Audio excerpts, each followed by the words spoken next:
course, did see that flag because he was over at the Pentagon a short while ago and did see the flag which the firefighters had hung on the side of the building which he was going to visit. The Transportation Secretary said today that the government is going to allow very limited air travel to resume, and by this, Mr. Mineta means travelers whose flights were diverted during or immediately after the attacks in New York and in Washington may continue on their routes. But the country's air system is still very much in jeopardy. ABC's Lisa Stark, I beg your pardon, ABC's Lisa Stark covers aviation for us. Thanks very much, Lisa. Well, Peter, we had hoped early in the day that sometime around noon Eastern time, the Federal Aviation Administration would reopen the nation's airspace. Airlines could start resuming some sort of scheduled service. As the day went on, it was clear that was not to be, that the security measures were simply not in place yet to allow that to happen. So as you've reported, as of tonight, we have only very limited air service here in the United States. Today, virtually the only planes moving were flights diverted from their original destinations, including some that had been forced to land in Canada. Other passengers at airports around the United States were told they were going nowhere. At Dallas-Fort Worth, there was frustration from passengers and airline employees. It's been suspended by the FAA indefinitely. Now, indefinitely maybe is tomorrow morning. It may be 2 weeks from now. On a normal travel day, there are as many as 40,000 flights in the United States. On this day, as planes sat parked on the ground, many of the major airports were deserted.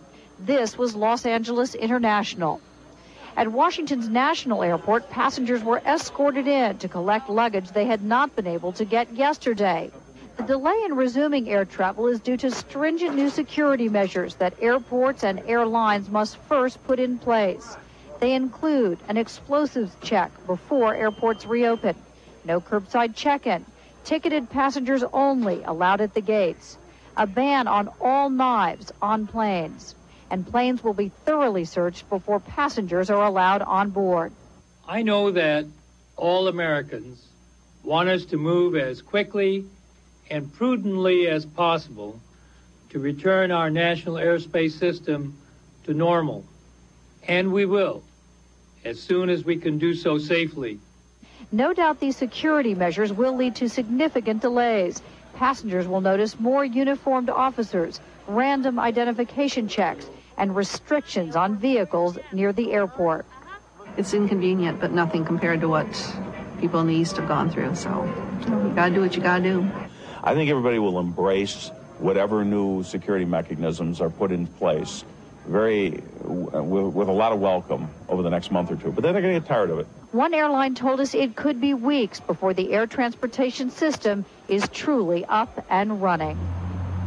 And it is still very unclear when any regularly scheduled service will truly begin. It's supposed to begin tomorrow. Every airline has their own estimation of when that might be. Some airlines will resume those flights tonight, the flights that were diverted. Some will not even do so until tomorrow morning. So I would expect it will still be very chaotic tomorrow as the airlines and the FAA try to figure out how to get the system back up and running. Thanks Peter? very much, Lisa Stark. Lisa Stark, who's in Seattle and has been stranded in Seattle ever since. To some people, this is an inconvenience.